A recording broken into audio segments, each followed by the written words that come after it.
As a harp owner, you probably already know that string breakage is a fact of life, so that's one good reason to know how to change your strings. But even if they don't break, strings tend to lose their sound quality over time, so it's a good idea to learn how to change your strings periodically. There are a variety of different materials that are used in harp strings and a variety of different tensions. For the best sound quality and best results, I recommend sticking with the same string setup that your harp's maker put on the harp when it was new and shipped to you from the factory.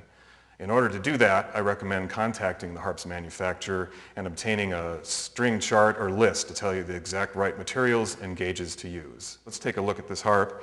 The longest, lowest strings are called the bass wires, and the reason is that they're made out of wire, actually two pieces of wire. There's a straight core of wire that runs straight up and down on this string, and there's another much thinner coil that goes around, and there's actually a little layer of silk in there as well.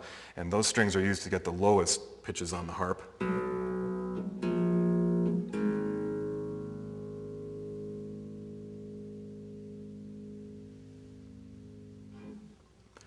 Another very common material that's used on harp strings is gut. And yes, it is actually guts. It's strands of intestine, most commonly from a cow or a sheep. People often ask me with a very frightened expression if it's actually cat gut, as the old wives' tale goes. But no, cat gut is not used in harp strings, so don't worry, your felines are safe at home with you. The third most common material used in harp strings is nylon. And on pedal harps, nylon is most often found in the highest strings, in the first and sometimes the second octave.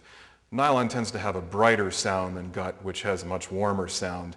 And because these strings are small, they produce a better, brighter tone that carries better in the upper registers, which is why they're a common material up there.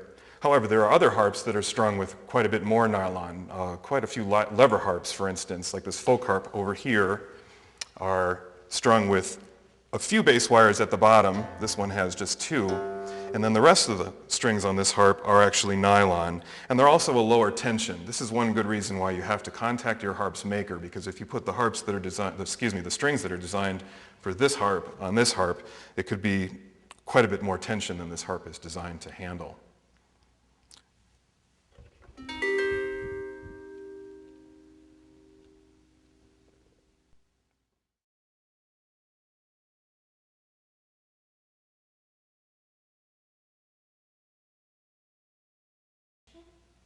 Now, assuming you're not looking at a broken string, which obviously is going to need to be replaced, how do you know if your strings are ready to be changed?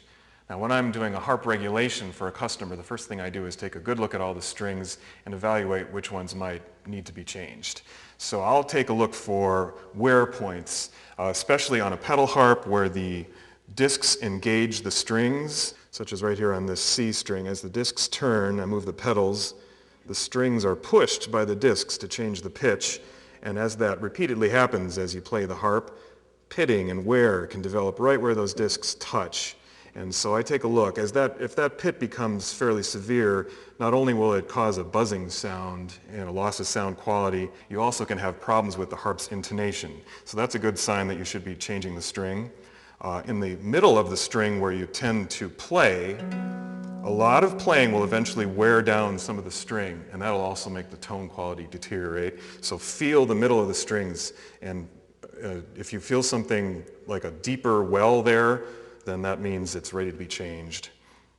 Also look down at the bottom where the strings come out of the soundboard through these holes. The strings are held at quite a bit of tension, and they're at a bit of an angle there, and especially gut strings can tend to start to wear out and unravel. What you'll be looking for, and you won't see it on this harp, these strings are all in pretty good shape, but you will often see some unraveling or some signs of tearing right at the bottom, and that's when you want to definitely replace that string. It's just a matter of time before it breaks. Just as I mentioned before that places where the strings engage the discs on a pedal harp, you can develop wear points that deteriorate the sound and the intonation. The same thing can happen on a lever harp where the levers engage the strings.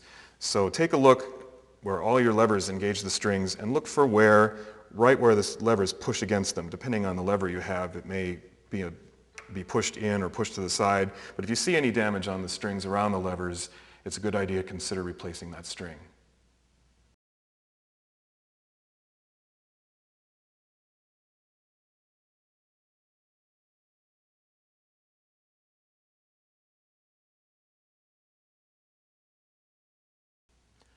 Let's talk a little bit about how all the strings are named.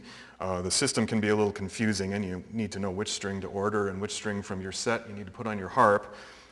On the pedal harp, strings are organized by numbered octaves. There's the first octave, second octave, and so on, and I'll show you where those are. The octaves run from an E string to an F. Now the Fs are black, so it's easy to spot the bottom of each octave. Now ignore these top two strings for a second, and I'll explain why.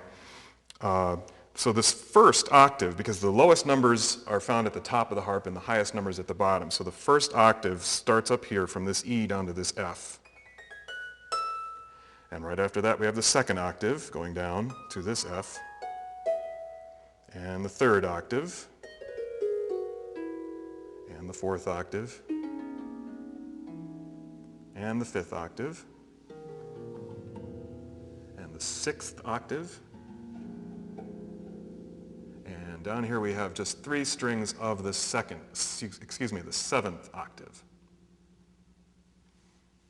Now I ignored two strings up at the top here. If they're not in the first octave, what are they in? And this is something that's important to understand because a lot of people think this is the first F on the harp, this is the first G, so these must be the first octave F and G, but they're not. They are actually called the zero octave F and G. And the reason for that is historical. This harp is a concert grand, a modern concert grand harp that has 47 strings, but back around the turn of the century and before, concert grand harps were not as large and didn't have as many strings, and today there are quite a few other sizes. There are semi-grand harps which can have 46 strings and others that can have 40 or 44, so we need a system that covers all of those. And getting back to the zero octave, there just wasn't a zero octave on older harps, so that is something that we added on to the system later on. So you just have to remember to call these first two strings the zero octave F and G, or sometimes they're referred to as the zero F and the zero zero G. We've brought this Thormel and Lever harp into the scene so I can show you how the numbering system works on this type of folk harp. It's a whole lot simpler, so don't worry. These harps are all different sizes and different numbers of strings. So you may have a C string on top, you may have an A string, it can vary, but they're always called number one and counted from the top down. So in this case, the highest string is an A, so that's the number 1A, the number 2 G, the number 3 F, the number 4 E, 5, 6, 7, 8, and so on. So if you're ordering a string for this harp and you need the C, you just have to count down. If you need the C here, all you need to do is count down from the top. 1, 2, 3, 4, 5, 6, 7, 8, 9, 10, 11, 12, 13, 14, 15, 16, 17, 18, 19, 20. You need the number 20C.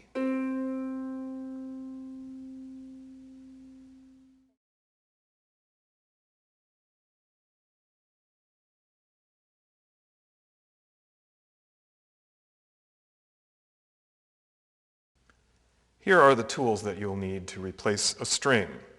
These are tuning keys, and just like with strings, you want to have the right tuning key for your harp because there are different sizes of tuning pins, and so you're going to need different sizes of tuning key. You want to check with your harp's maker and get the right tuning key. This one is used on pedal harps, and this one is from Thormelin and matches the harps that I have here. These are called side nippers, and they're an excellent tool for cutting your strings when you're finished putting your strings on. If you're going to replace bass wires, you may find these to be a little bit small, so I have this larger set of end nippers. Also, if you're replacing bass wires, I would recommend wearing safety glasses. The string ends, as you're replacing them, will be right at eye level and can be very dangerous. So these are a really good thing to have if you want to save your eyesight. These little items are called string anchors. They're actually little pieces of gut string, the fifth octave A, B, and C, cut into approximately 1-inch pieces. And these are used to tie to string knots to keep the strings from pulling through the holes as we restring.